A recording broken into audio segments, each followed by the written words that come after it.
right, guys, welcome back to Gravy Wheels episode 3.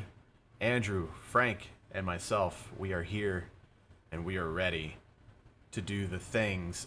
First and foremost, I want to give a big shout out to Daniel, who went over to the Gravy Wheels YouTube channel and subscribed. We have a whopping 42 subscribers right now, which is a very significant number in my life. We won't go into details, but Daniel left a comment that I thought was funny. I laughed a little bit too much about for some reason. He said, "Not sure what I expected Frank to look like, but that's exactly it," which I thought was great. And he also answered our question about what is your earliest gaming memory. He said, "My earliest gaming memory is playing You Are You with my dad, Myst series, when I was about 7 years old. We couldn't get past the first room because the puzzles were so complex," which I have no idea what that is, but I do want to say, I think Frank and Andrew might know a little bit about that. But I want to let you know, Daniel, I appreciate your comments. Thank you for going over to the new channel and subscribing over there as well. And hit me up on Twitter. Make sure you follow Gravy Wheels. What is it? Gravy Wheels Pod. All the links are always in the description. Gravy Wheels Pod on Twitter. Just mention us there and say, "Hey, I'm Daniel," and we'll get your address, and I'm gonna ship you one of these beautiful. Look at that! Look at that sticker right there. Absolutely gorgeous. So I don't even have one of those for the yet. interactions. You're right. Yeah, What? I need to ship these out. Here's the thing. They'll actually get a sticker before me and Andrew get a sticker, too. Oh my god. I forgot that I hadn't sent you guys stickers yet, and Forgot. awkward. I was too busy. Awkward. Look, here, I'll set 2 of them aside. Well, actually, you guys might want more than 2. Just Yeah. put in your, put in your orders, and I'll get those shipped out tomorrow. I promise. All right. So what do you guys know about You Are You? Uru? I played Myst a little bit, like when I was a kid too. I remember trying to get that and being really impressed like by the graphics and shit, because at the time I would play stuff on like SNES and whatever, and it didn't look anything like that. It had that pre-rendered background kind of shit going on, and everything was like all 3D and like sophisticated and nice looking, but it's like totally fucking inscrutable. And like, there's no way a human being under 10, and most of them over 10, can understand how to solve any of those fucking puzzles. It's true. Is it like Oblivion or something? I'm completely ignorant to what the... No. what it No, is. it's a point and click. So like Age of Empires, but not an RTS. No, like Diablo? do you know anything? Puzzles. No, you've never Monkey played an Island? adventure game, a point and click adventure game? Monkey Island? No. I Sam and know Max? of my... No. Grim Fandango? No. Did you shoot Larry? No. I've heard of most of these, but I'm that guy that like only plays shooters and calls himself a gamer. I'm literally that guy. And Mario. I know. I'm scum. I remember my fondest memory of Myst was that there was a parody game that came out called Pissed, Pyst.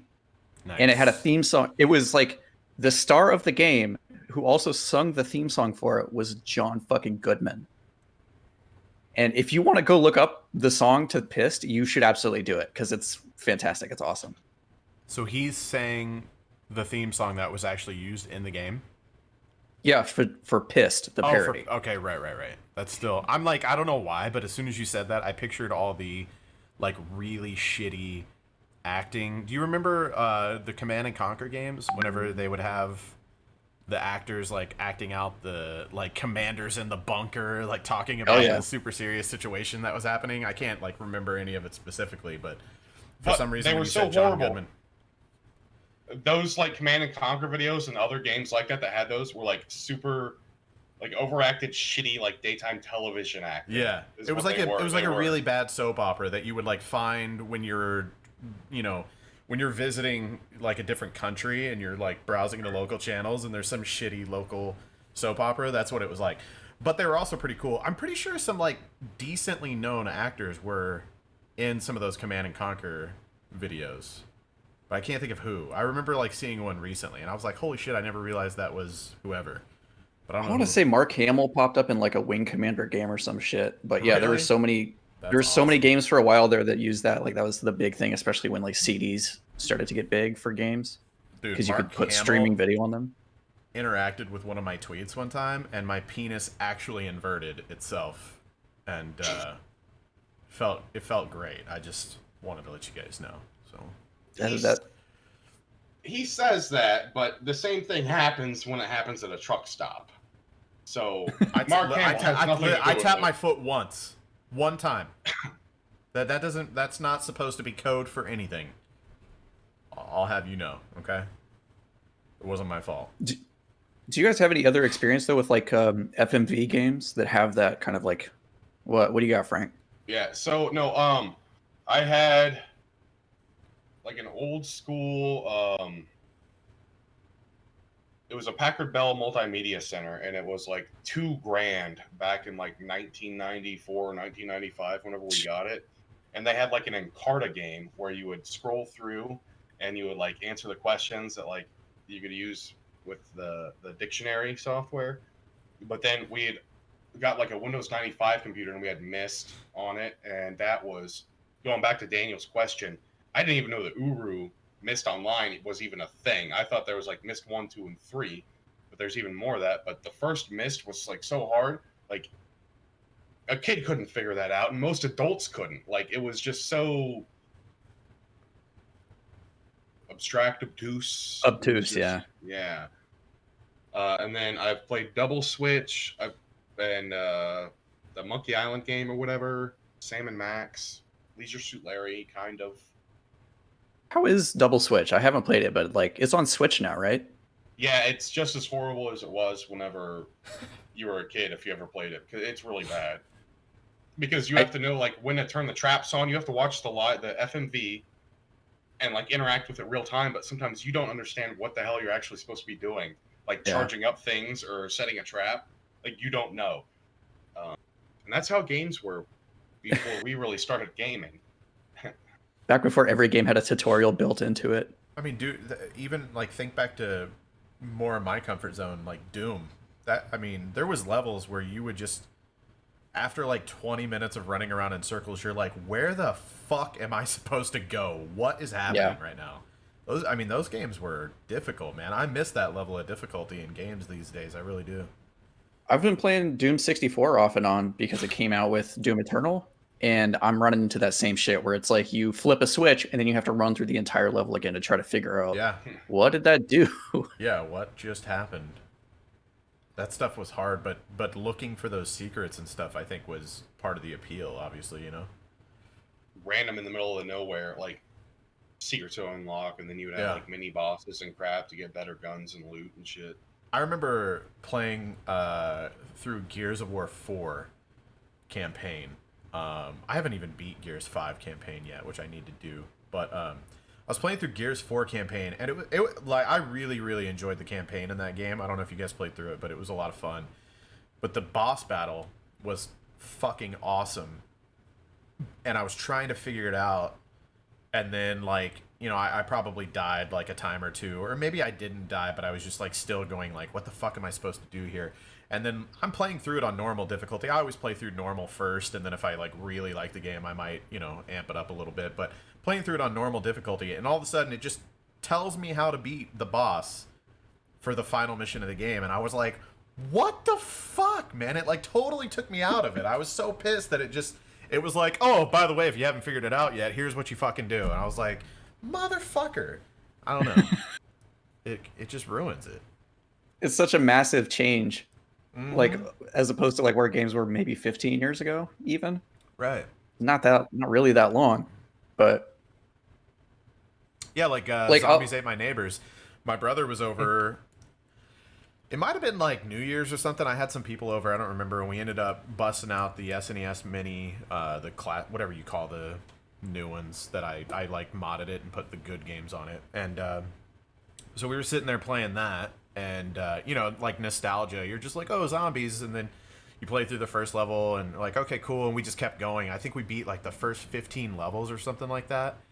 And like they were getting to the point where we were like, fuck, man, this is rough. Like, do we really want to keep playing this? Even though, like, we were having fun, but it was getting rough. And I looked gets it brutal, up. yeah. Yeah, I looked it up. I think there's like 60 levels or 90 levels or some shit in that game. Because we were like 15 level. Oh man, we're close.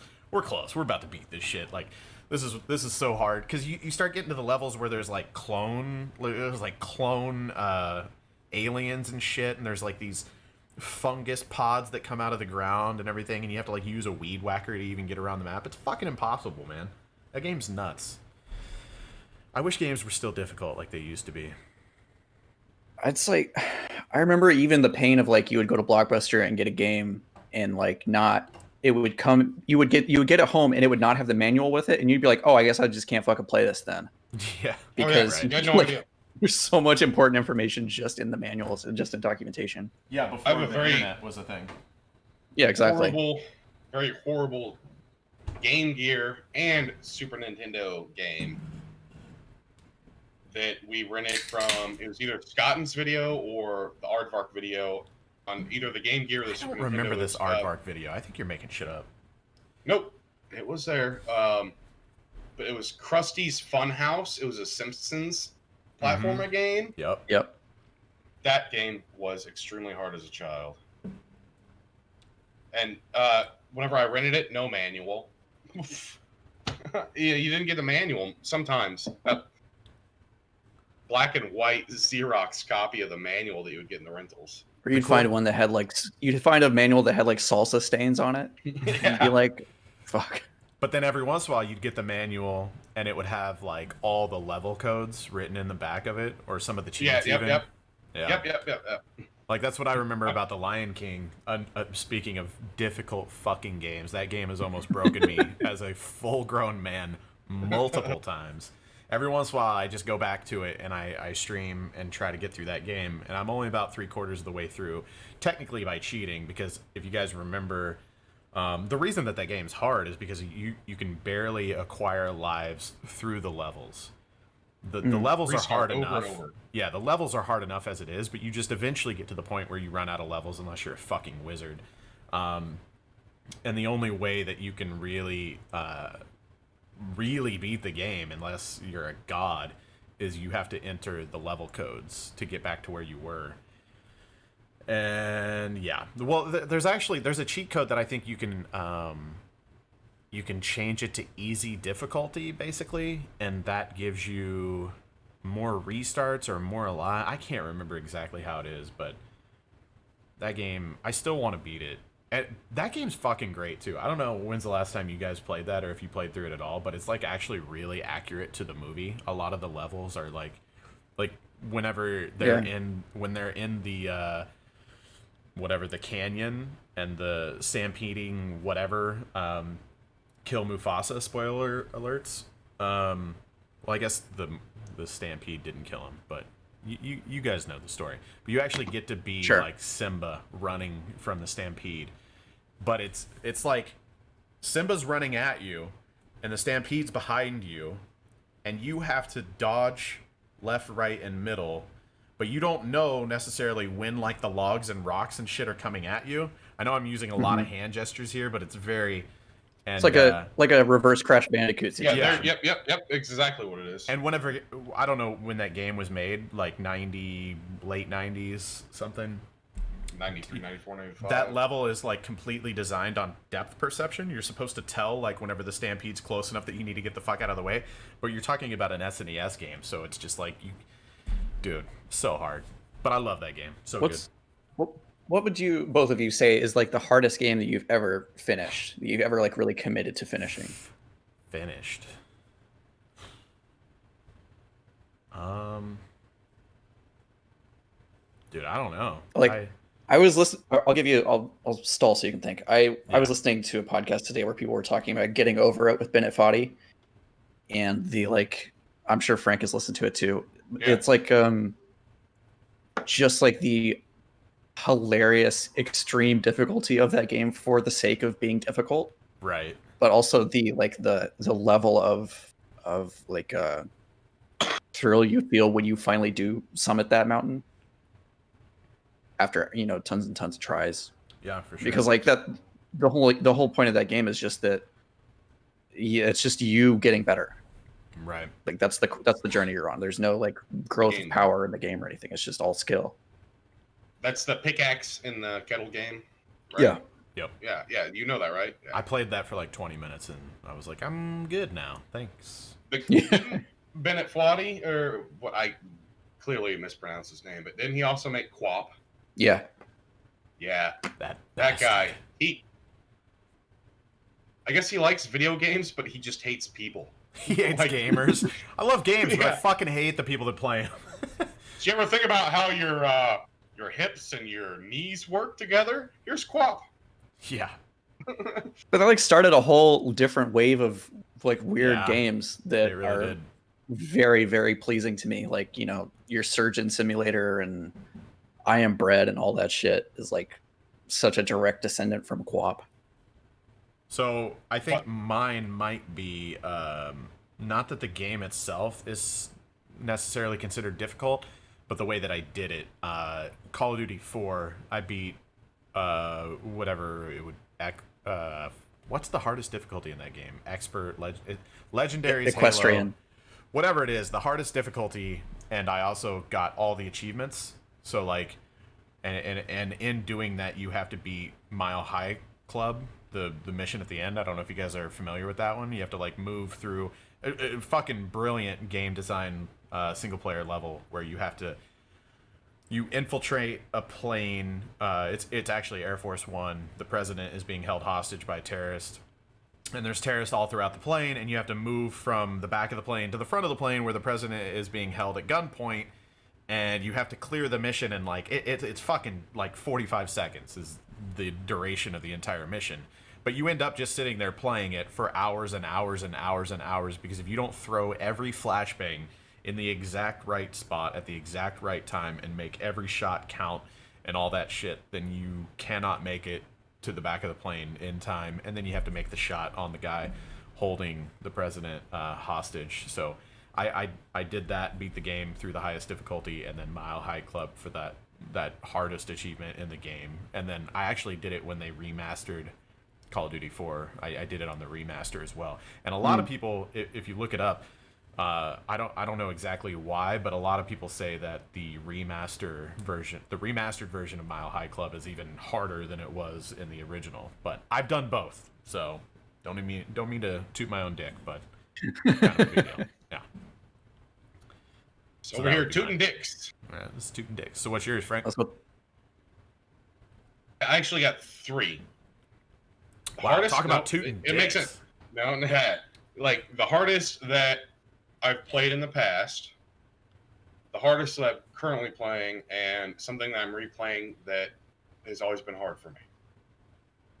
Battletoads is always hard as hell for me. Oh, sure. Battletoads is just stupid hard. Like I don't think I've ever played. you're selling this to kids. You want to like make them hate the entire world. that game is manageable until you get to the turbo tunnel, and then it's fucking impossible until you just like have the I've watched muscle memory. footage of the tunnel from Battletoads, but I've never played it, and I know what you're talking about. And then what I've kind of currently started playing, it's Streets of Rage, the new one. Ah, yeah.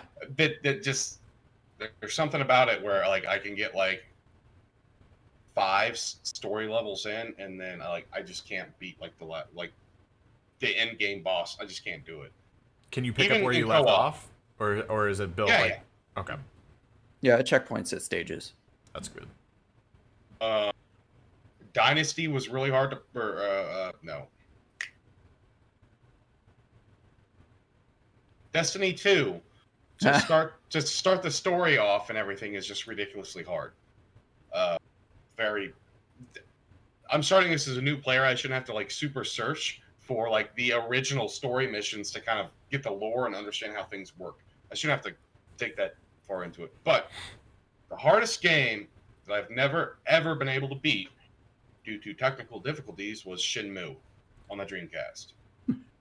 And I'm currently playing through that, and I might live stream me for like the next 5 days in game, being a forklift operator. 'Cause I'm at that. Do it 8 hours a day. Take union breaks. Yeah. Sounds like a So I've plan. had that. I've owned that game like 4 times, and I always had is because it was you had 3 game discs for it. You had 3 story discs, and then you had like the passport disc, which I had no idea what that ever even did.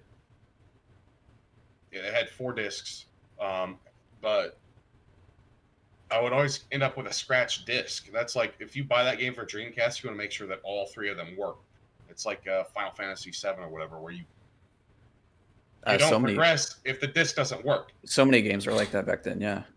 Speaking of streaming games, listeners of the Gravy, we are thinking about potentially streaming some gameplay, and then like maybe uploading the VODs as well. So make sure you're subscribed to the actual Gravy Wheels podcast if you're listening to this on my channel, or if you are listening to this on Spotify or iTunes or whatever.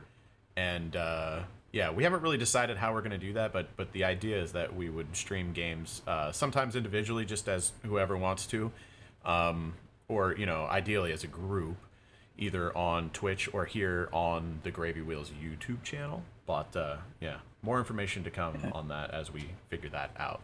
It's just something we know we want to do. We're going to figure that out because we like to play the games. So why not plays the games? We like for the like having excuses to do shit together. That too. Yeah, that helps.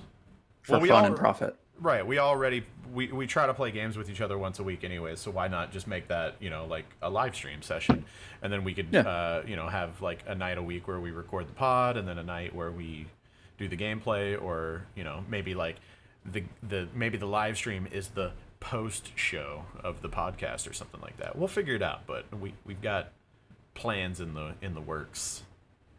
We're all just figuring this shit out. Yeah, we're just fingering shit. So it's gonna be sick though. Figuring it out. Figuring that shit out. For some game that you guys were talking about earlier, I wanted to ask you guys, did you guys ever play shit? The name just escaped me. That's Advance being an Wars. adult. Yes, exactly. Advance Wars? Yes. Did you guys ever play Advance Wars? Oh yeah, You don't totally. remember us playing Advance Wars and Advance Wars 2? You and I played Game Boy it? Advances? Yes!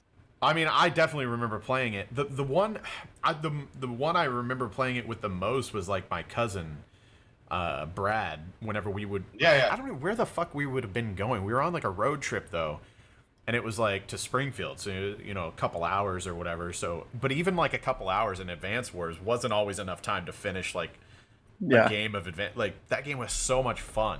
But anyways, I don't know if you guys have heard of it, but I think it's called Wargroove. Is it on PlayStation? I know it's on Xbox. It was a Game Pass title for a while. I think it's still on Game Pass. It's on Switch as well. It's pretty like it's on pretty Switch platform now. agnostic. Yeah, I played it at E3 2 years ago or something like that, and it was coming out on Game Pass shortly after. But that game is like a carbon copy, essentially, of Advance Wars, and it's a lot of fun. And I know Frank just got Game Pass, and that would be a really fun game to maybe go balls deep in with each other. I don't know how that works. I don't know if it's only like 2-player multiplayer or if it's up to 4 maybe or something. I would assume it's like 4. I know it supports custom campaigns. That's all I know about it, really. That was like the big feature that I remember is that it's easy for people to make their own content for it, like their own sort of custom sort of. I just remember I hadn't heard anything about it, and then like I got to go to the Xbox presentation at E3, and they were like, "Hey, you can come back and like check out some of the games." And I went back there and I found Wargroove, and I was like, "The fuck, I don't want to play this." And then I was like, "Wait a minute, that looks exactly like Advance Wars." And I just sat there and I played it for like the 30-minute demo or whatever. And I was like, "That's fucking so fun. It's just like Advance Wars." Did that Sorry, go on, man. No, like there's very few games that are turn-based strategy games that use like a combat grid with like advanced. It's a really iconic game style that is really hard to master and make a good one of. Well, see, that's what I was about to ask. Is like, did that transfer to any other game franchises for you guys? Because like that's what Fire Emblem is essentially. Yeah. Fire Emblem's like that. Like to a lesser degree, I think you could argue that XCOM is like that. Gears Tactics now, right? Yeah, I really want to play that. I'm really looking forward to that. They gave me early access, and I haven't even had time to play. It's on Game Pass. Everything is, So there's dude. also- Game Pass is so fucking good. Check out my affiliate code. There's really also is, all though, man. the Final Fantasy Tactics though, and then even yeah. more recently, like a really good grid-based game. There's some things I really hate about it, but the Mario versus Rabbids or whatever it is, Never played Yeah. that one. Switch.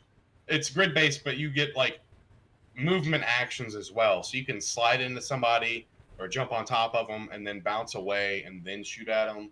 Makes it like it gives you a lot more tactical options to do things, and it's actually really fun, except for the Rabbits. little bunny food. Yeah, no, horrible. But It's a great other than game, that, though. yeah, it is. Huh. Never played that one. Did you guys ever Should check it do what's the shooter on Switch with the paint? Splatoon? Did you guys ever play that? I played Splatoon 2 for a while, yeah. I could saw- never... Like, I know people love gyro controls. Like, that's how people who are good at that game play that game, but I fucking can't do it. Meaning I like could not wrap like my head around it. moving the controller? Yeah. Okay. Yeah, because that's how the Wii U one was as well. The Wii That U shit's one, I think, always had... fun for like 5 minutes for me, and then I'm like, yeah, I'm gonna go back to normal shit. I like it when it's used as a sort of fine-tuning mechanism where you can still move freely with the joystick Yeah. and then just maybe angle it a little bit to sort of correct within a few, like a very small area. And with racing games like Mario Kart and shit, it can be fun. But even then, like with the way the meta works in Mario Kart is that if you're not like left, right, left, right, left, right to get the fucking boost, then you're not gonna sit here and go fucking like this every time you get to a turn. That's Yeah. ridiculous. So you might as well just It's use the normal controls. It's fun to do it once or twice, but then after that, fuck it. Can a we game that kind of go ahead? The gyrometric use, like there was one game that I thought that actually kind of like really pulled off like pretty well on the original Wii. Was it like Zelda the Twilight Princess? With I the never nunchuck? played. I was never a Zelda player. Yeah, but that was like a one that was kind of like really done good, but with like a stick controller. Well, a lot of Wii games did it pretty well, I think. For the most part. Yeah, it's to varying degrees, I think. Yeah, but I like, mean, Wii they Sports fucking for had one. to. Obviously, like everything in Wii Sports actually felt like it was there to, like it was supposed to be there. It wasn't just like an afterthought gimmicky thing. That's why that game still sells for like $20 before the COVID, and then after that, I think the game shot up to like 30 or $40 or some shit like that. That's like one of the most sought after Wii titles. It's insane. But for good reason, man. Like it's still to this day, every once in a while, I'm like, man, I want to play some Wii bowling, you know? I saw that music still slaps. All that fucking Wii music is still For great. sure, for sure. And like, yeah, that's what people remember the most about the Wii is Wii Sports and like Wii Sports Resort. Yeah. Yeah, for sure. So the thing I wanted to rant about is Mario Kart. I just want to know why Nintendo doesn't understand that if they like pulled the Madden strategy and released a Mario Kart every year in November or whatever right before Christmas, that I would buy it. Or at least give us like a map pack. Give us a seasonal structure to Mario Kart where there's like 3 new maps every 3 months or something like that, you know? Like, I don't care what it is, I would pay for it. And I feel like so many other people would too. It's Mario Kart, dude. All you gotta do is make new tracks. You don't even have to make a new game. Just make new fucking tracks and give me the option to buy it, and I will buy it every fucking time because it's Mario Kart. But see, they figured out how to work around that. And now they have everybody fucked with Mario Kart Tour. Oh, fuck that game, dude. I was so excited for that, and then they're like, oh, well, you're not really racing other people, and you can't even really steer, but it's Mario Kart on your phone, so fuck you, give us your money. Fuck them, But dude. they added online. Online's there now. Yeah, okay. And yeah, but the thing is, now they've got all these motherfuckers paying $5 a month for it. Right. I'm It's so like, why sick of would you- games coming out like that, though, and then they're like, oh, by the like the first, I won. I remember I was a part of the beta, and I won like my first 17 matches, and I was like, what the fuck? Like, am I just a god at this shit? And then I started reading on the forums, and it's like, yeah, you're not playing real people. And so then Yeah, I no, just no, it's AI. uninstalled it because I didn't fucking care anymore. But I'm so sick of games coming out, and then they add the features that normally would have been a launch feature for any game 10 years ago. They just launch beta Yeah. versions of everything these days and then add features as they go and say, you're fucking welcome, by the way. I don't Here's get two it. things on that. Yeah, here's two things on that I think is like kind of wrong in gaming right now. It's kind of like ruining my learning curve of new stuff. Is there's just all this season pass or season Yeah. 1, season 2, season 3, season 4, like all that. But I'm playing games that like are like 4 years old or whatever. But like they're pretty damn awesome. But as a new player, whenever I come in, It's confusing as fuck. You don't know where. I don't even know where to start. Yeah. They're trying to make me do current season stuff whenever I don't even know like the history or the lore or Don't know the what's mechanics old of or the what's damn new. game. I don't Yeah. even. Yeah. To come back to Destiny 2 for a little bit, like I recently got Frank to start playing it, and that's why he's like been talking about it. And I played Destiny 2 back when it came out. I fell off, I think, after Warmind came out, and then I came back when Forsaken came out and played that some more. And then after I finished Forsaken, I cut it off. So I came back to it recently, knowing that like it's kind of picking up again, and like I think this is now that Bungie sort of has their own control over it, like it's feels like a kind of a different animal. But they have changed so much of the onboarding for that game. Like trying to get Frank into that game was so fucking difficult because they don't give you the main quest line off the bat anymore. You actually have to go talk to an NPC in like one of the hub spaces in order to get access to the main story. There's no indication of that at all. I just found him like because I was stumbling around. But it's like it's so difficult to. Destiny's always been confusing to me, even from the first one. I never understood like the point of grinding shit out to unlock items that like did or didn't matter in PvP or PvE, and I didn't know the fucking difference of what did and what didn't, and I just lost interest because of that. When Destiny came out, I was like, ooh, here's a Halo alternative, you know? Like this is gonna be fucking sick. And then it was like the shooter aspect of it was almost secondary. I don't know. I mean, it was fun for a little bit, and then I just quickly lost interest because it was too complicated for me to give a fuck. I just wanted to shoot people. Destiny had a lot of problems, the first one especially. Like, Yeah. people wanted it. It was kind of like sold to people as like a Borderlands kind of game almost, but like a more serious Borderlands. Yeah. But that's fucking not at all how it works. Like, when you think about that, you think about like killing a boss and then just fucking loot explodes out of their heads, and there are like 50 guns on the ground that you get to walk around and like look at. Right. Destiny does not work like that, and that was such a disappointment for people. The loot cave. I partook Yep. in the loot cave myself. Yeah, me too. Who didn't? Shit. Is it the Red Legend or what's it called? The Red War is the name of the The Red like War. starting campaign. Just in like 2 sessions though, and we never like went over like 3 hours. I don't think we got through like all. Did we? We did 2 sessions at like 3 hours each. Besides like the growing pains. Yeah. That was so horrible. Just trying to figure out stuff, and then he had to do research to figure out where a new player has to go to play through the Legacy storyline. And But- like they also like when you do it that way, they cut out all of the sort of filler stuff, because it would have been like you do a story mission and then you're stuck in like the European Dead Zone or whatever, and you need to do stuff for Devon Cave for a while. And then after that, after you do enough stuff there, then you can move on to like the next story mission, and then it will like move you to the next planet or whatever.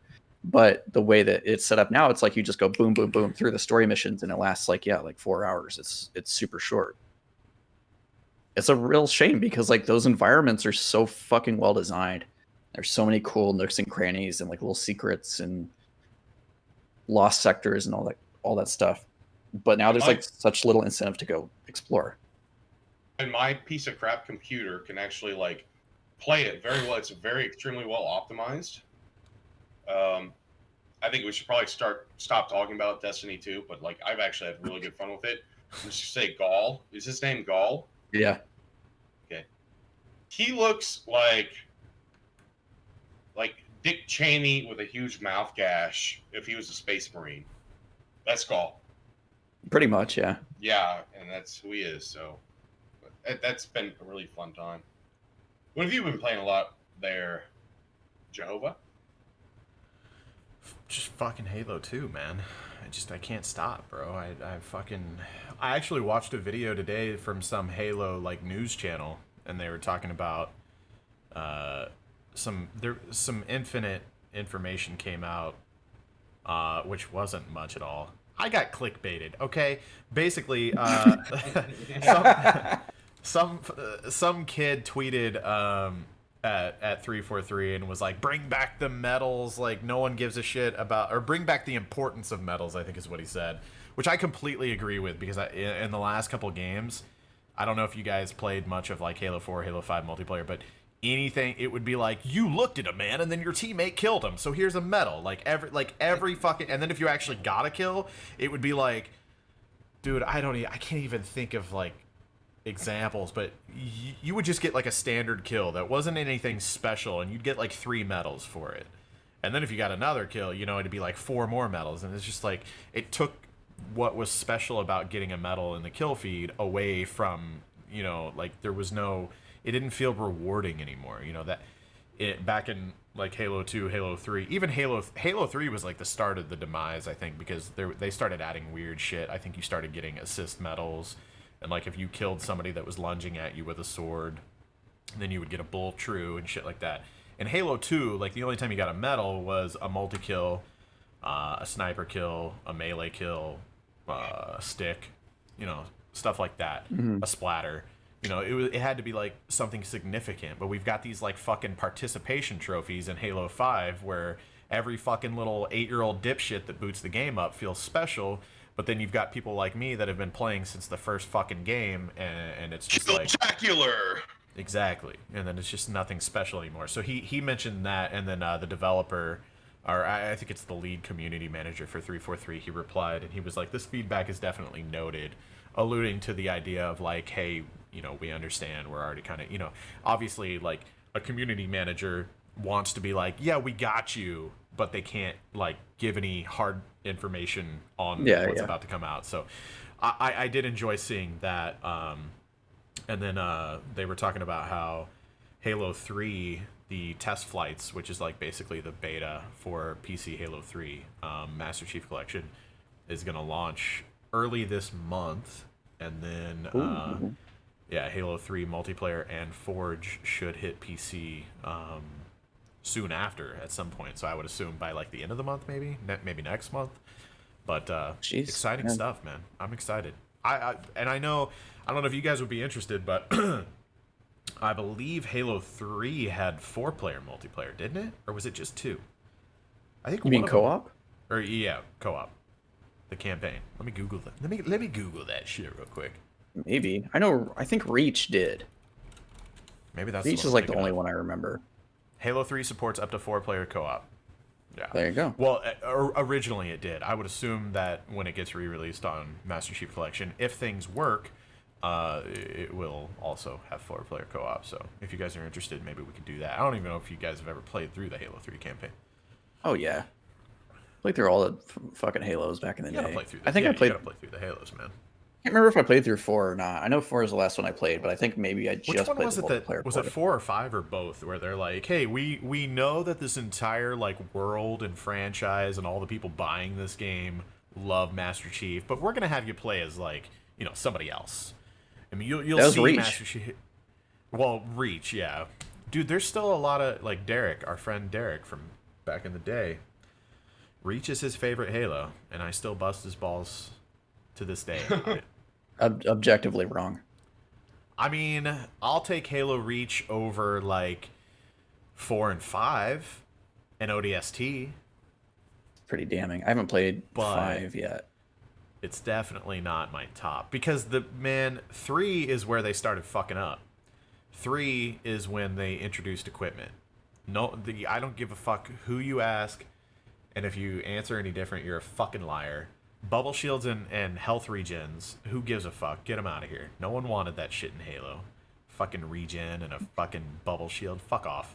Fuck that shit. But it wasn't the worst thing ever. Like, you hardly even ever saw them. Well, the bubble shield more than the regen, for sure.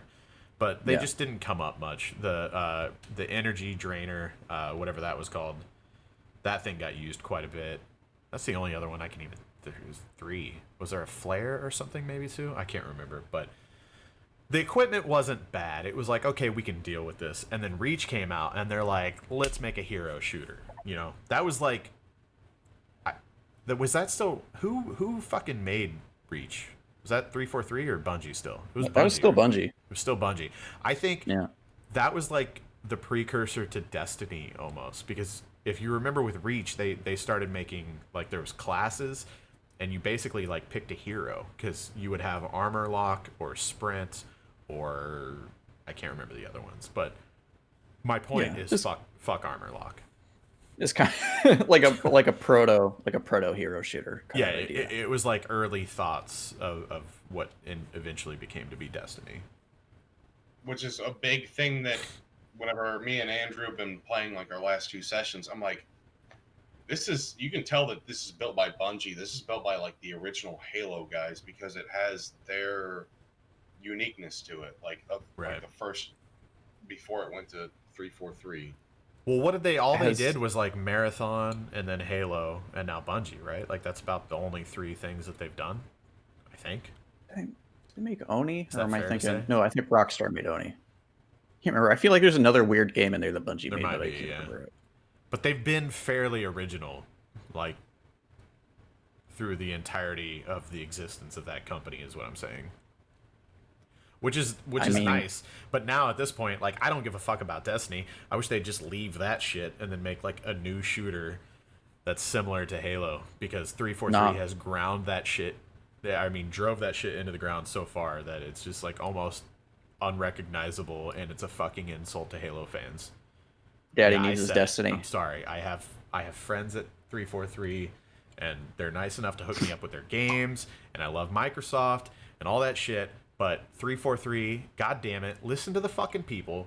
Go back to the roots of what made your fucking games what they were. Stop trying to fucking reinvent and bring people over from Call of Duty and all these other fucking franchises. You're never going to be Call of Duty. You're never going to be fucking Battlefield. You're never going to be anything. You're fucking Halo. Make Halo and make it good like it used to fucking be, and shut the fuck up and do your goddamn job. Fuck you. I love you. You know why they can't do that? Because you're asking 343 to make a Bungie game. Yeah, but goddamn it. Whatever. I don't know. I just want to fucking enjoy Halo again, man. I really hope Infinite's awesome. I'm expecting the worst and hoping for the best. Hey, how many? Good. There's like 700 achievements on the Master Chief Collection. How many do Yes. you have? Right. How many do you have? You want me to look it up right now? Just what? Yeah, I think I looked it up the other day whenever you guys were asking. 700. I think I have like 30 or something like that. You should have way more than that. If not, you're really bad at Halo, Joey, and you're. Well, you know, I probably haven't like replayed through the campaigns, which is going to be what, at least half of those, I would say, at least, if not more than half, because you can only have so many, you know, multiplayer achievements, right? Mm-hmm. They had a crap ton. It's ridiculous. But I guess I that guess.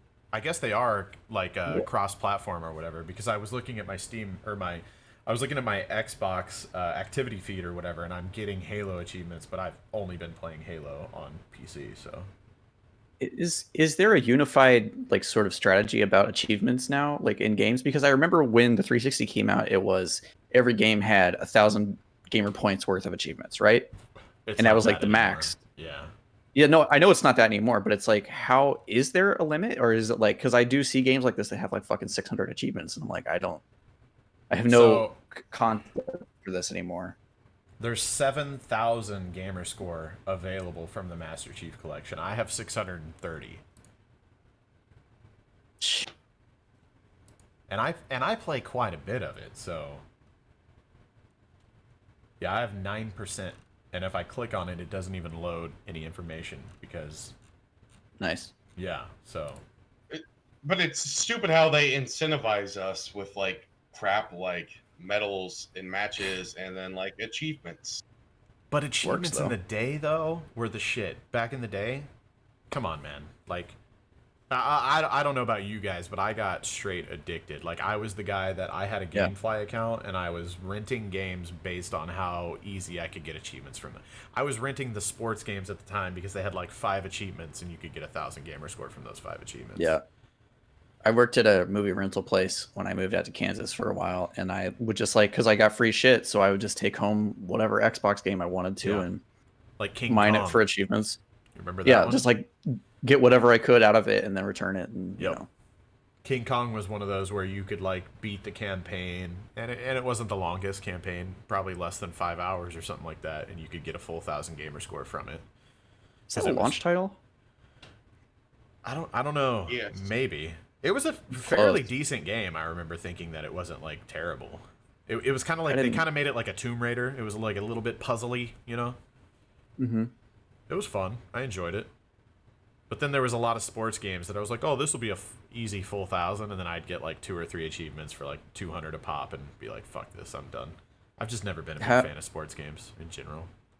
Have there been games recently that you've like made the effort to get all the achievements in? No. No. Straight up no. Yeah, I don't know what it is. The allure to that, it's just completely. I don't care about my gamer score in games anymore. The only thing that I could say that I've done recently is whenever Modern Warfare Remastered came out, and I decided I wanted to beat the game on the highest difficulty again and get Mile High Club. What does he? How does he do that? And what does he do? I think he slaps a sticky note up there. I think he's going to take Is a that a piss. sticky note? I like how we can. I don't know if he understands though. We could still like just barely see a sliver underneath of it. I'm always mean, he afraid can like see- he's about to get naked afterwards. He can see his own camera feed. It looks like we're about to see Kirby's colonoscopy though. Is that his BRB screen? He needs to like draw something on the back of that post-it note before he sticks it up there that just says BRB. I think the last game that I platinumed, sorry, I have a PS4, Trophies. was fucking Spider-Man, baby. I haven't That's- played that. The Spider-Man PS4 game is so fucking good that it's just like it's the kind of game where like usually by the time I get to the end of a game and I'm like I've had enough. Like I get the point, you know? Right. But just the act of like moving around New York in Spider-Man is so much fun that it's like I never got sick of it. I just never got tired of it. So you 100%ed it? 100% of it, yeah. And Nice. I even like played all the DLC campaigns and all that shit too. Hell yeah. Great. It's such a great game. I don't think I've recently, at least, I don't really care about 100%ing anything. One of the last campaigns I played through was probably Crackdown 3 actually, which says a lot, I guess. I was so excited about Crackdown 3. Like the first one was great, the second was like and then the third one came so much later that it was just like nostalgia, so you're like, fuck yeah, I want to, Jesus, Frank. And I remember I got to it was shortly after I formed my relationship with Xbox. They were like, hey, do you want to be a part of like a stream at E3? You get to play Crackdown 3 like early. And I was like, oh fuck yeah. And so I got to play Crackdown 3 early, and it was fun. I was playing a demo, and I was actually the only person. I was like one of like a few people that did a little like live demo for Xbox there, and I was like one of the few people. I broke the demo during the live stream. I like fell through the map, or I don't remember exactly what happened, but which I thought was kind of funny. And then they delayed it, and then they delayed it again, and then they delayed. I mean, like how many times? I don't know if you guys remember like the early presentations of that game. They were talking about like how. Like this city block is going to be like hosted on this cloud server, and the next city block is going to be hosted on another cloud server, and it's going to be so epic. And every time a rocket hits a building, it's at the fully destructible levels, and all these buildings are going to be falling, and they just like set it up to be something so awesome. And then the game finally came out, and it wasn't like terrible, but it also wasn't a game that shouldn't have taken however many years it took to develop it, and it was I don't think I've heard a single positive thing about Crackdown 3. Yeah, I mean, I played through the entire. I beat it. The boss level was actually hard as shit. It was fun. I enjoyed it. It was fun. It was good. I think most of that fun came from like a nostalgic mindset. Admittedly. Yeah. But I don't know. If I had my druthers though, like they let me pick a new open world game, like I could get a new kind of one, I would just get a new Mercenaries game. Remember how Holy good that shit, series used to be? Mercenaries, yeah. Yeah. On the OG Xbox, Mercenaries- not even 360, was it? Or I can't remember. I think Mercenaries 2 is probably a 360 game. But Mercenaries 2 was fucking so good. Was it? Was it one of those where you could, for like, there'd be like 5 guys on your squad or whatever, and you could like look at another guy and like, you know, press Y or whatever to like take his perspective and have different. I know Battlefield did that. I couldn't remember if I was just mixing those memories or not, but I do remember playing through Mercenaries and having a lot of fun with it. Yeah, I think you're thinking of Bad Company. Yeah. I know that was for sure a Battlefield thing, but I couldn't remember if Mercenaries also had that. No, Mercenaries was like a proto Just Cause, sort of. Like it shares some DNA with that series, but it had like fully destructible buildings and like you could call in airstrikes and shit and like yeah, there was like a lot of support stuff. But and couldn't you kind of take it almost in like a Splinter Cell direction if you wanted to, where you could approach a mission in a stealth aspect if you wanted, or just like guns blazing? I don't remember that.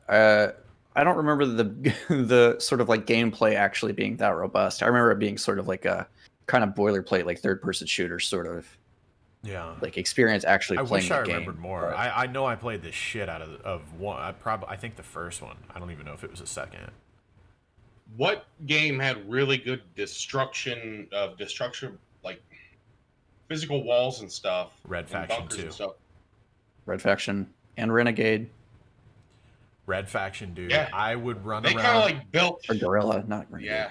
I would run around in multiplayer, just solo, just literally just shooting walls with grenade launchers and shit, just to like play around with the fact that there was destructible environment. That to me, that's the first game that I remember with destructible environments. That was and just done being blown away by really it. good and well. Yeah, they did it really well. I mean, it wasn't perfect. Looking, thinking back on it now, I remember like, if you shot right here, the bigger chunk would fall away or whatever. But every other game that every other game is shared more than every other game. Yeah, it was like DNA with them. It was like the same experience I had as a kid playing Soldier of Fortune for the first time, except with bodies instead of walls. You can like shoot people's arms off and shit.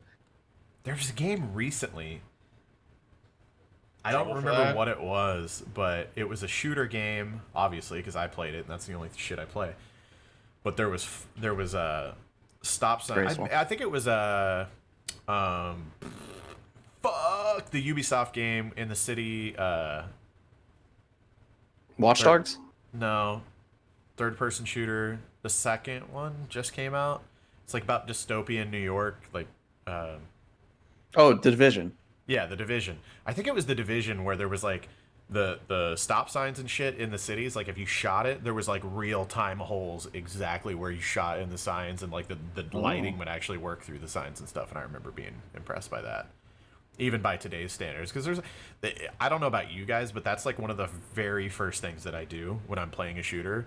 Is I'm like, oh, there's a light bulb, street light. It's a night game. I'm gonna shoot that light and see if it goes out. And if it doesn't, I'm like, man. Like, it's fucking 2020. What are we doing? You know what I mean? Yeah. I remember doing that game in Modern Warfare, I believe, and some of the lights like weren't. But to be fair though, the Modern Warfare campaign, fucking fantastic. I don't know if you guys have played it. Fucking amazing, fantastic. Like there's it's like a fucking movie. There's no, not the new Modern Warfare. The recent 2019 COD. There's moments in that campaign where it'll fucking take your breath away. It's like watching. It was like watching, but playing through obviously a huge AAA blockbuster movie. It's really good. Even no matter what you guys think about Call of Duty or whatever, at some point if you get a chance, play through the Modern Warfare campaign. It's really good. To be like all about the Call of Duty, I was, but now it's just like. I guess you lose me whenever you name a new game after an old game. Yeah. Yeah. Star Wars did it too. Well, naming schemes are hard.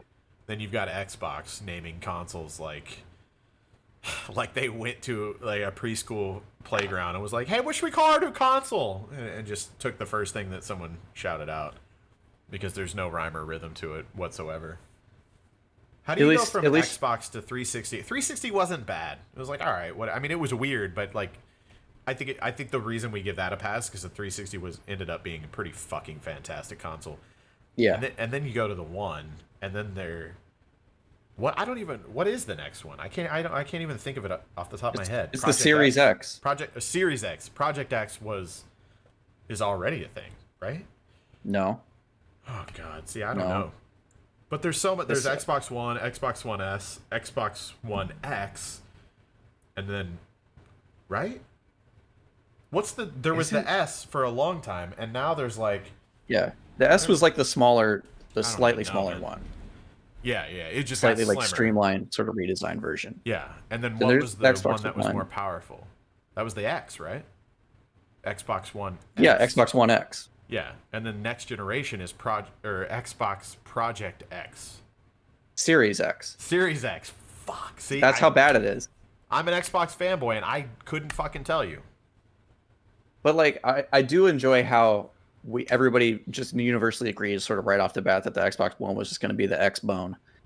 Yeah. And I'm waiting for people to decide that the Series X is going to be the SEX, so it'll be the X Bone Sex. I like it. I'm down for that. I'm man. excited. I will never forget with the Xbox One. I had a deal, which I actually ended up getting. Not a subpoena. What do you call it? Failed to Summons? mess up your NDA. Yeah, I summons? got basically a summons. Machinima got investigated for all the Oh. partnership disclosures. I had a deal with Xbox One through Machinima for the Xbox One launch for the game Rise. You guys remember Rise? I do. Yeah. Son of Rome. Yeah, so I got flown out to LA and I was going to play Rise on the Xbox One. This was like a month before the console was releasing publicly. Like maybe a month. It was like real I remember being like fucking hyped that I was actually just going to be able to see an Xbox One and like play on it and everything. It was like very close to the launch, and I land in LA, and I'm a little like, not like jet lag, but I'm just tired from the travel. So I lay down in my bed in my hotel and I take a nap. I wake up to like missed calls from my Machinima reps, and they're like, yeah, man, so we can't get the Xbox Ones to work. So yeah, so enjoy your time in LA, and we're gonna figure it out. We're gonna send you some footage to commentate over or whatever. Just enjoy your time in Pigeon LA. mail. And, Pigeon yeah. mail. And I remember being like, oh shit. Like, we are weeks away from the public release date, and they're telling me that they can't get the Xbox Ones to work. Like, that was the moment that I knew. Obviously, I'm like, man, this is going to be a shit show of a launch. And that console was fucked on day one. And I was the biggest Xbox fanboy ever. And when that shit came out, I was just like, this is the worst shit I've ever... This is terrible, man.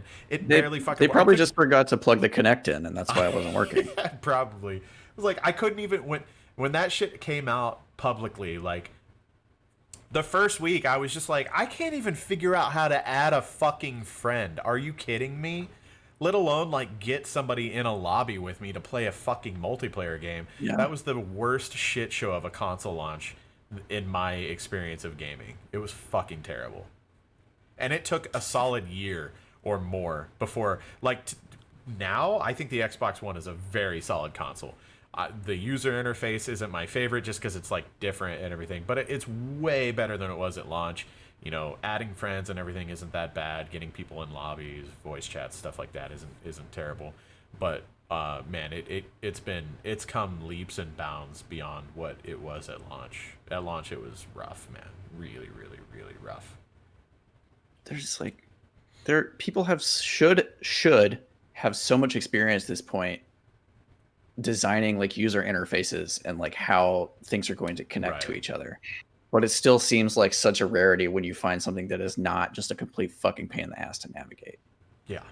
Even like with like mainstream streaming platforms like Hulu. Hulu is fucking Hulu's garbage. Amazon Prime too. It's like you're like, oh, I want to keep watching, or I want to watch an episode. And it's like, wait, did I really just have to I had to hit 6 buttons to get to the next episode? Yeah. Like, this shouldn't be a thing. Come on, guys. Like, whoever is working for you, you should understand that, like, Netflix has this shit figured out where there's, like, you're always, like, 2 or 3 button presses away from anything that you want to do, whether it be go to the next episode or whatever. But with, like, Hulu and Amazon Prime, it's like you're programming a fucking computer. Sometimes you'll be on Netflix though, and like it will just take away categories. Like they'll just be gone. Yeah. And like sometimes it'll be your fucking recently watched, and I'm like, just Yeah, let me. Like I'm in the middle of a series. Just let. Yeah, Netflix isn't perfect by any means, but sometimes whenever you're on some of the others, you're like, oh, I really appreciate Netflix now for what it is. Just for the That's user true. interface. The recently launched, like, or recently viewed thing, that bug in Netflix extremely infuriates me because, like, I've been watching this for like the past like 4 seasons, and it's Yeah. all I watch. How do you lose that? Yeah. Like, I don't want to watch the next thing. I want to continue watching the bullshit I've been watching. God Yeah, don't damn make me it. type in Bridezillas. I mean, what? Yeah. All right. So That's also your favorite? I have a frozen beer situation over here, so you could just carry on without me for a second until I figure out this catastrophe. that's why you put That's- your beers in a small cooler like this. Because No we won the one's Super that Bowl prepared, Frank. with a pack of ice in here, so you keep them cold. No one does You don't need a cooler filled with ice or a refrigerator behind you. No It's one. just beer, man. No one You does just that. drink them at room temperature. Anyways, You're a savage. Andrew, do you have any like just weird, crazy memories of us like golfing in a cornfield or Well, I mean, that's. shenanigans? whenever it Golfing was, in like, a snowy? cornfield? What? I mean, Is that that's a an pretty. actual- That's a pretty good one in itself. When I lived out in the sticks, my neighbors had a garage sale, I think, and I ended up buying a bag of golf clubs off of them for like $5, and they were Oh, left-handed. Left-handed. They're left-handed, yeah. But I'm like, if I'm playing golf, I golf left-handed, so it's like I was like perfect because they're fucking impossible to find otherwise, and they're expensive. So, and they also gave me just like this giant like drummer bucket full of golf balls. So, and because I had this big field next to my house was like in front of this large. It was a cornfield during an off season, so everything back Corn there and was just soy. yeah. During the off season, everything back there was just dead and like just husks and shit everywhere, stalks. And so we went out there and just like wailed golf balls into the middle of this field until like the bucket was. I don't think we emptied the bucket because there were just so fucking many. I must have been at Jeff's house during this, and I'm sad. Yeah, you were not. You- You were not present for this. Did he ever do the frisbee golf with us? I Or don't is think that just so. me and you? No, we did play hacky sack together at school, though. I remember that. Hacky sack, yeah, for sure. I remember playing hacky sack in the gym. Yeah, I think doing that. I remember like we convinced the coach or our teacher or whatever that like hacky sack was like an okay thing to do during PE. Yeah. I don't even remember that. I remember Yeah. doing it a lot, though. That was before him. I'm pretty sure. I don't know. I feel like I brought hacky sack to y'all. I never owned brought- one. No, he brought fun hacky He probably sack. kept it underneath his bowler, Yeah. Frank. No, you're just exaggerating. Back to the well. Hey. No, I had one of those nice like sand hacky ones though that were like yeah, really, like that really one filled with like the enjoyable. plastic beads, Like a legit one, Like you yeah. had one that had real heft and weight, and the physics on it. Were A fun. real hacky sack, man. That shit's fun. Yeah. Now my knees would probably like explode if I tried to do that. Yeah, Frank It'd would be just taking be- a smoke break like 5 minutes in. You wouldn't be able to hear anything over the sounds of like my ankles popping. Dude, we did an alumni game at the high school. Were you a part of that, Frank? No, because remember I got kicked off of everything. But an alumni game. It was like 2 years after we graduated or something. Or I or do a year remember at getting least. into a fucking fight with one of my own team members in a game at Tipton. Well, You can say Tipton. That's fine. yeah, That's where our boy, what's the actor that's from Tipton? Whammy from Anchorman. David Keckner? There you go. Keckner's from Tipton. Yeah, so I Oh. actually played football for Tipton for a year or two. No, just 1 year, because Yeah. there was a gap year where we didn't have. There was high school football, but we didn't have junior high football yet. So it would have been my ninth grade year. I played football for Tipton. Me and two of my buddies. We had to drive like an hour just to get to practice twice a week, but it was still a pain in the ass. But yeah, yeah. So go ahead with your story, Frank. What was who was the teammate? I don't remember that. Who'd you get in a fight with? A guy Or that can had you the elaborate? same last name. Yeah, a guy that had the same last name as me. Yeah. We were on defense at the same time, and then like at one point we got into it so bad because he was doing what he wasn't supposed to do that like we both took off our helmets, and he actually swung his helmet at me. We're on the same team. Yeah, well, I mean, he was a little bit of a nutcase, so I mean, that doesn't surprise me. He was the one that, I mean, like every practice, it was just like, this dude's clearly on meth and he's going to kill someone or himself. And are we going to allow that to happen? Which we did. A lot of crazy stuff probably happened during football. But my point with the alumni game, Frank, was that I remember certain friends, like 10 minutes into the game, literally just smoking a cigarette on the sidelines, like taking a smoke break. It was the saddest thing I've ever seen. In a high school alumni group. Yeah. Which I still can't Depressing. believe they even like let us, like, let's be honest. So our coach for the alumni game was a student friend of ours that happened to go and end up playing in the NFL. And we had a pretty good run with the people that we played with. Like, we were a pretty good team. Like, we knew how to play football for sure. And then literally after our class, well, like a class behind us, after that, it was just like everybody that played football after that was a fucking idiot and didn't want to do any kind of work and just, wanted to say they were a football player. And they actually let us come back and just like shit all over that high school football team. It was the saddest thing. Like, we weren't trying at all, and I think we like still beat them by I don't know how many touchdowns. It was fucking sad. But Here's the other thing though, was that whenever our football, like how we built up the football program, we had done that youth league thing, and we had all traveled, played and together like already. I mean, you had driven in the back of like that little crappy S10 my dad had, where we had like the Mhm. fold down seats in the back, Yep. and we would drive like all over, and we'd do everything on like Saturday mornings and all that stuff, and like we got really big into football, and it was just That's been a after us- meme that's popped up recently, is that those back seats of an S10. Like, this was my childhood, and every time I see that, I think about your dad, Frank. So I do want to get something straight, though. You're talking about this football game, this alumni game. Yeah. It was you, adults who had graduated, Yes. against children High who are schoolers. still in school. Yes. How it's legal, I don't even know. I don't know if they ever did it again. I just know that we did it. So I was not present for this, so I needed a clear picture of the I don't know if it was beatdown. just a stunt, because I believe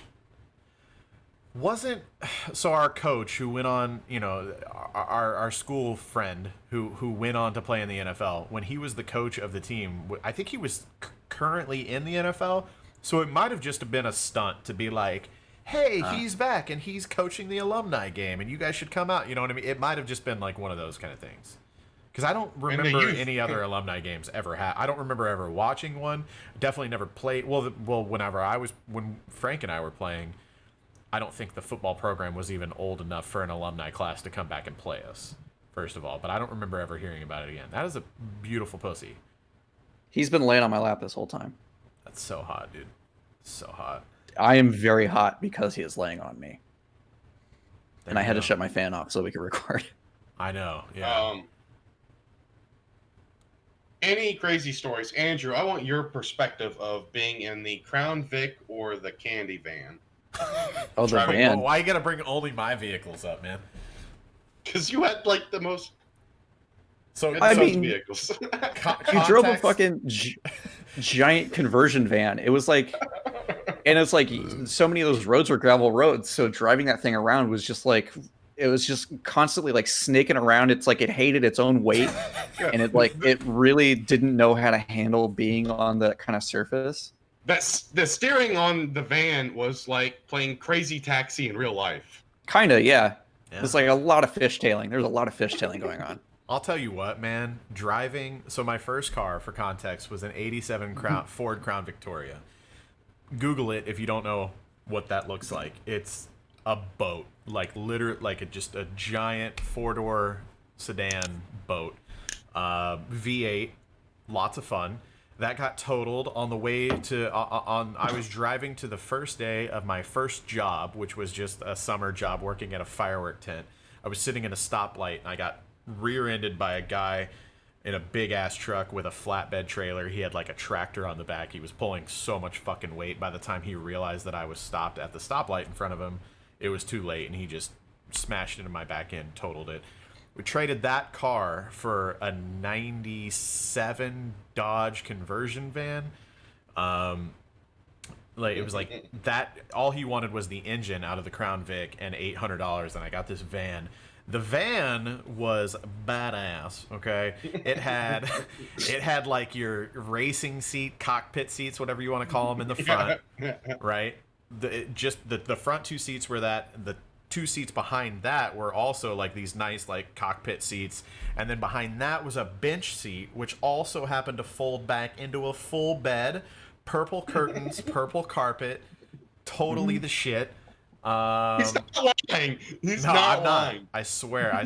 That was also a V8. So yeah, my first vehicles were like very big, very powerful vehicles, and it was all gravel road driving. But I'll tell you what, man, driving those big ass powerful boats really helped me be a good driver, because to this day, knock on wood, I'm 31 and I basically have nothing on my record. Like I've been pulled over a couple times, but for nothing like serious, no, nothing crazy. And I think it's just because when you start with those, by the time you move to like normal vehicles, it's like, oh shit, this is like, this is nothing, Like I remember whenever I was driving a Mitsubishi Lancer, I was like, this is what it feels like to drive something that's not the size of that other shit. It was just the easiest thing in the world. So, but I have one really vivid memory. I have one really vivid memory of the van, and it was that because you were driving around on gravel all the time, and it's not like your van was the only thing that had this happen to it, but your seats were all upholstered. They weren't like fake leather or anything. Yeah, they were all nice. like kind of this like plush, like fake velvet type shit. And because you were driving on gravel all the time, it would just absorb dust. Yeah. It would just eat all this fucking dust up. You could smack them, and it would be like, poof. Yeah, if you smacked one, it would just shoot fucking particles of dust into the air. Yeah, and it was like, it would get so bad. I remember like I would get home and then like have to immediately take a shower because I had longer hair, and my hair was just like all fucking just dust and grit in it. And you had the lungs of you had like the black lung too. Yeah, well, I have asthma, fun. so it's like I would come off. I even like taking the school bus home. I would get off the bus and be like, oh yeah. Yeah, I just put a truck bed cover on the back of my truck, and it like still somehow gets into the back. Like I'm gonna have to take my truck bed cover, like roll it all the way up, and wash out the bed of my truck. Just driving on gravel, man. That fine particle, it seeps in somewhere and just destroys everything. It's terrible. Yeah, you can't get around it. No, definitely can't. Before we wrap this up, though, there was a live read. All right. It said, I don't know what's going on here. I think it's like a candy bar company, but I don't know if it really is. Mars? No. Okay. It's called has their check cleared? Yeah. Don't read it if we haven't.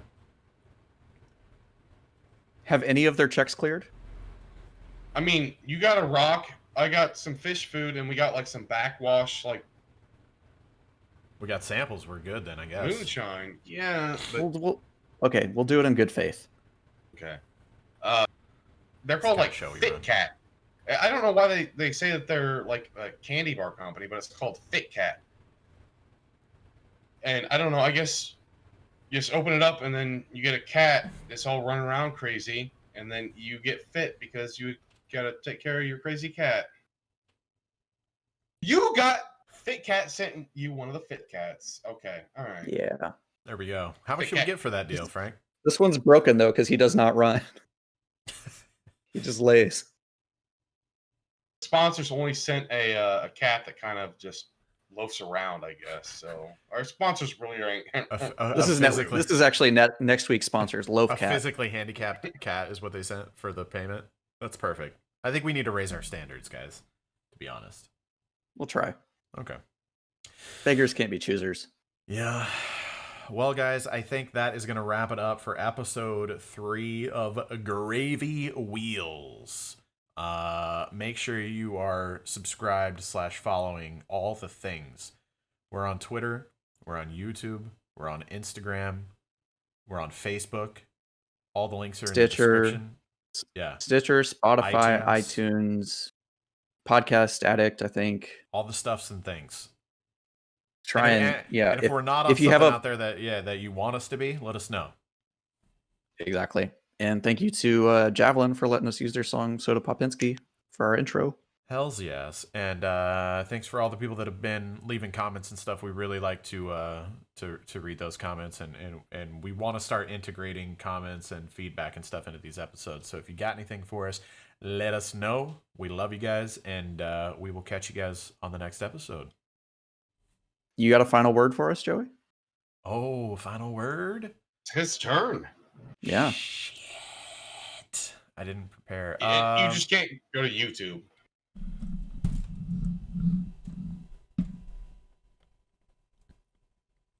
Jurisprudence.